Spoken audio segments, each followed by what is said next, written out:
Alors voilà, quand je suis devant un tableau comme ça, je pense à plein de trucs. Euh, Déjà, ça représente Saint Jérôme. Saint Jérôme, ceci est un tableau du XVIe siècle. Saint Jérôme a vécu plus de 1000 ans avant ça, donc c'est forcément un portrait imaginaire. Saint Jérôme était très connu, il y a une grande tradition des représentations de Saint Jérôme. Parce que il était le premier grand traducteur de la Bible en latin. Donc il a traduit toute la Bible, il s'était spécialisé non seulement dans le grec pour traduire les évangiles, mais aussi dans l'hébreu pour traduire tout l'Ancien Testament. Il en avait fait une une énorme compilation et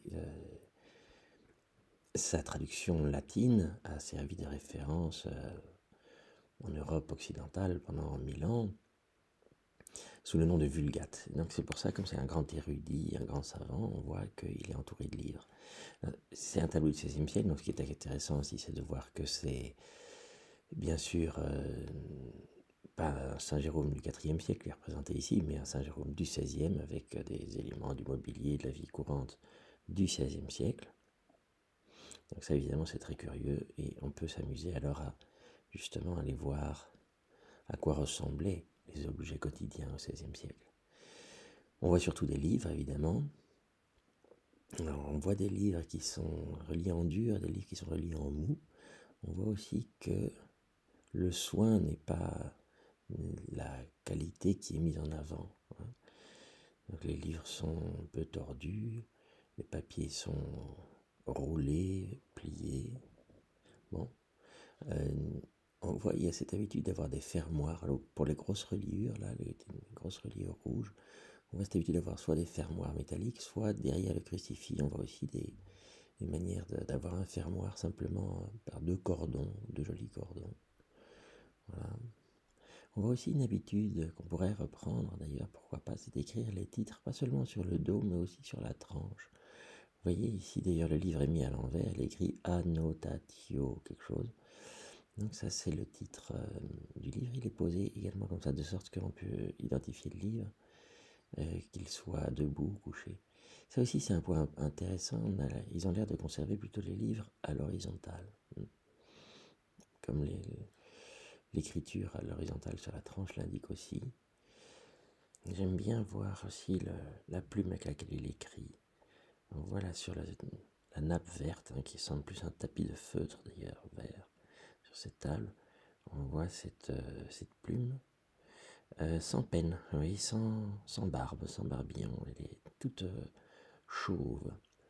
Et c'est amusant parce que non seulement ça nous montre qu'ils utilisent aussi des plumes chauves comme ça, pas seulement les plumes qu'on imagine avec joli petit panache blanc, mais en plus cette calvitie de la plume, évidemment, a un côté assez drôle et assez humoristique, je trouve, avec la calvitie de Saint Jérôme lui-même, qui ne reste plus que quelques poils sur le caillou, malgré l'abondante barbe au menton, puis la calvitie aussi extrême du crâne, évidemment, la tête de mort qui est là. Tête de mort qui est là comme un élément de ce qu'on appelle une vanité, c'est-à-dire le rappel que les choses de cette terre, d'ici-bas, sont passagères. Et on représente très souvent Saint Jérôme méditant, avec un crâne, donc se rappelant toujours qu'il est poussière. C'était sans doute une façon de s'encourager. Et derrière, on voit aussi, alors oui, ça c'est intéressant, du point de vue chromatique, purement chromatique. On voit l'importance du rouge, extraordinaire importance du rouge dans ce tableau. Et rouge formidable, presque monochrome. C'est un camailleux de rouge pour presque un tiers du tableau, qui font un contraste avec le vert feutré de la table. Et ça c'est intéressant parce que c'est un clin d'œil en fait à d'autres tableaux représentant Saint Jérôme. Un des tableaux les plus célèbres qui représente Saint Jérôme est un tableau du XVe siècle peint par Van Eyck et qui est un tableau qui a eu une grande fortune. Il a été peint à Bruges, mais il a appartenu très tôt aux Médicis à Florence, donc il a traversé l'Europe et il a servi de modèle. D'abord, il a été copié plusieurs fois, il a servi de modèle par la suite aux représentations de Saint Jérôme, notamment toutes les représentations de Saint Jérôme qu'on trouve à Florence. Et ce n'est pas seulement la disposition du tableau qui est identique, mais c'est aussi justement le jeu de couleurs. Et ici, Saint Jérôme, le Saint Jérôme ici de Marinus, reprend tout à fait ce jeu de couleurs qu'on trouve dans le Saint Jérôme de Van Eyck. Alors, le Saint Jérôme de Van Eyck a lui-même disparu, mais comme je disais, il y en avait des copies, et donc il est encore connu par la copie, notamment copie du XVe siècle même, par Petrus Christus, un autre primitif flamand, où on voit bien ce dialogue du rouge et du vert, cet extraordinaire dialogue du rouge et du vert. On voit aussi dans la disposition qu'il s'agit d'un homme attablé avec une étagère avec des livres, et puis le chapeau de cardinal, bien mis en évidence. Donc ces éléments-là, ce vocabulaire-là est repris ici par Marinus, de manière plus libre, bien sûr, différente. Il joue, il varie. Bon. Un autre petit point intéressant, c'est près du crucifix, c'est la bougie éteinte. Non seulement elle nous montre un petit ustensile qui était absolument nécessaire à tous les travailleurs, intellectuels et lecteurs et écrivains, mais elle est aussi évidemment un rappel du crâne, puisque ça fait partie du vocabulaire des vanités. Très souvent dans les vanités, vous avez un crâne et vous avez aussi une bougie éteinte qui signifie que voilà, la bougie est finie, la vie est courte, la mèche s'éteint bientôt, ou la mèche est déjà éteinte. Donc c'est la présence de la mort, de la pensée de la mort, ce que les théologiens chrétiens appellent la mémoire de la mort, qui doit accompagner tout le temps le chrétien. Or, il est évident ici que Marinus représente un chrétien et que cette perspective de la vanité doit être comprise dans son sens chrétien. Alors, intéressant aussi le lutrin. Le lutrin qui revient à la mode avec les tablettes aujourd'hui. Et là, il a très très beau livre sur le lutrin. C'est bien sûr Marinus peint à l'époque où l'imprimerie existe déjà, mais il peint un Saint Jérôme qui est certes tout à fait anachronique dans son décor, mais quand même, il n'a pas été jusqu'à représenter des livres imprimés. Il a représenté un livre manuscrit, avec une superbe enluminure d'ailleurs à gauche, et à droite un texte sur 2 colonnes avec une lettrine également magnifique. Ce qui est intéressant, c'est de pouvoir s'approcher et de regarder de près.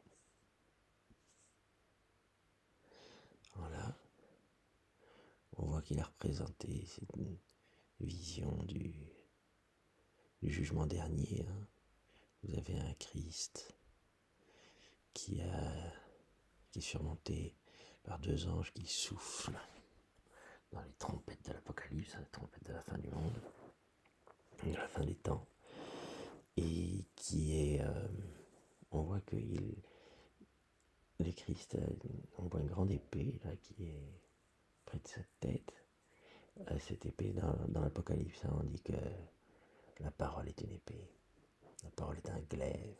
Voilà, ça représente le Christ de l'Apocalypse qui est une sorte d'ouverture, de lumière, une espèce de mandorle, comme on dit. C'est dans la fin des temps est souvent représentée comme une sorte de naissance, c'est-à-dire que vous avez une forme, à vrai dire, tout à fait vaginale, n'est-ce pas? C'est une vulve qui s'ouvre et un bébé qui arrive, un enfant qui arrive.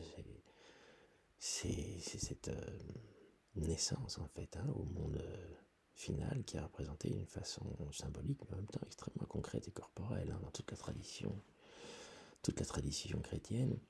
Et donc dans cette mandorle particulièrement explicite, je trouve, on a un Christ quelque sorte exalté qui juge.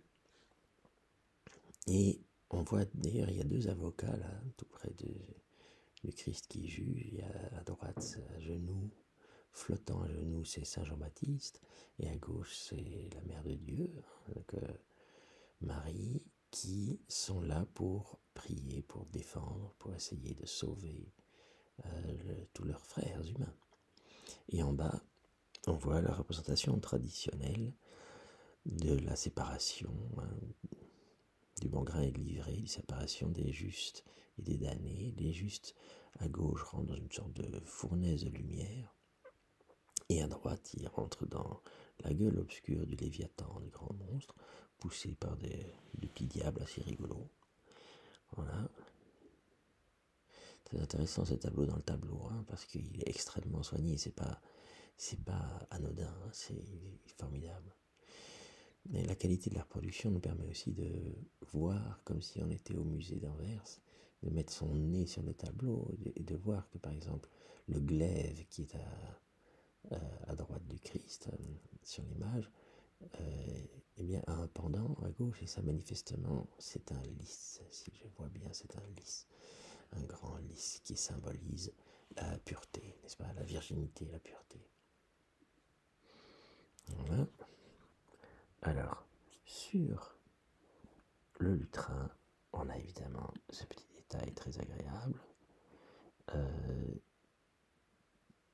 Dans le bois du lutrin a été gravé Marinus me fecit 1541. Donc c'est bien Marinus qui m'a fait en 1541, c'est la signature du peintre.